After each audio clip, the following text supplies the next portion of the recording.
ଆମର ଏଠି କାଇମାଟିର ଗହମ ଖୁଣ୍ଟିରେ ଗ୍ରାମରେ ମାନ୍ୟବର ଯୋଗାଣ ଖାଉଟି ମନ୍ତ୍ରୀ ତଥା ଢେଙ୍କାନାଳର ବିଧାୟକ କୃଷ୍ଣଚନ୍ଦ୍ର ପାତ୍ର ଯାଇଥିଲେ କୌଣସି ଅଭିଯୋଗ ଶୁଣାଣି କରିବା ପାଇଁ।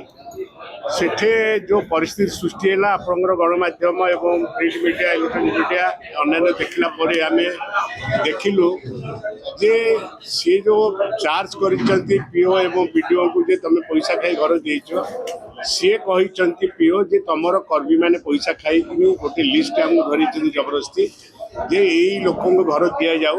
କିନ୍ତୁ ଆମେ ଯେତେବେଳେ ଇନକ୍ୱାରି କରୁଛୁ ସେଠି କୋଠା ଘର ଅଛି ଏବଂ ଇଲେକ୍ଟ୍ରିସିଟି ଅଛି, 4 ଚକିଆ ମୋଟର ଯାନ ଅଛି।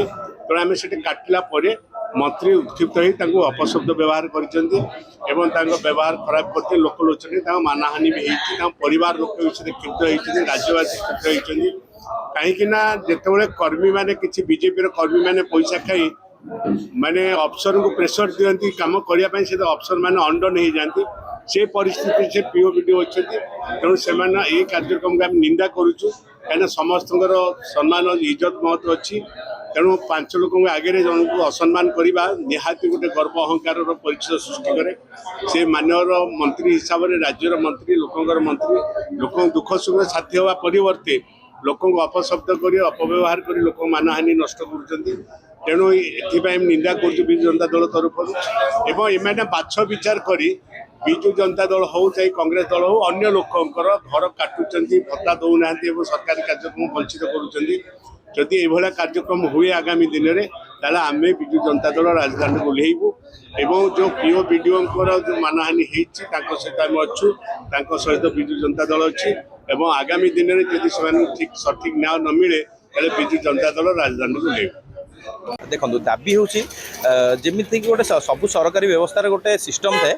यही सरकारी व्यवस्था जदि कौन पीओ दुर्नीति कले बीडीओ दुर्नीति कले आपड़ जन कैबिनेट मिनिस्टर हिसाब से जिलापाल को कि चीफ सेक्रेटरी को आप लिखित भाव में देते यही लोकटा यही दुर्नीति करुँच यार प्रमाण होची आपड़ ता विरुद्ध कार्यानुष्ठान नियंतु।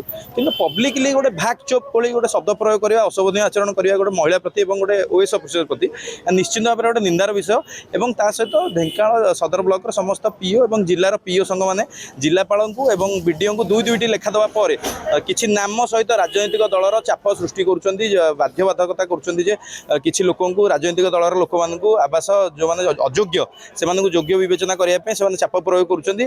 ता विपक्ष में से गोटे लेखा जिलापाल को दवा सत्वे कौन कार्यानुष्ठान न होबा एवं से यही कार्यानुष्ठान न होबा विपक्ष में एक आंदोलन करथिबा पेन छाड़ आंदोलन करथिले मध्य एवं से पेन छाड़ आंदोलन को एक माने आश्चर्यजनक भाव में काली सेकेंड हाफ से विड्र करते जो कलम छाड़ा आंदोलन विड्र लेखा जो प्रस्तुत होती जो जिला प्रशासन तरफ से लेखारे लेखा जाइए जिला प्रशासन आम समस्त दाबी मानि से आम आंदोलन ओहरुचु। किंतु से जोड़ी दाबी पत्र जो जो दाबी गुड़िक लिखा जाता कौन भी दाबी जिला प्रशासन मानिला भाई आमको देखा जाऊना। तेणु गोटे प्रशासनिक चाप सृष्टि कर से आंदोलन को बंद कर दी जाए। जो भाई आप देखुए से लिखित भाव में दे निर्दिष्ट राजनीतिक दल यही लोक मैंने गोटे भारतीय जनता पार्टी सपोर्टर यही लोक मैंने आमको चाप प्रयोग कर विरुद्ध कार्यानुष्ठान विरुद्ध कार्यानुष्ठान एवं मंत्री गोटे साधारण चतुर्थ श्रेणी कर्मचारी हो कि गोटे प्रथम श्रेणी कर्मचारी हो कि गोटे साधारण मनीष हो क्या भी अशोभनीय आचरण कर अधिकार नहीं। जदि अधिकार अच्छी जदि से अशोभनीय आचरण कर क्षमा प्रार्थना करूँ।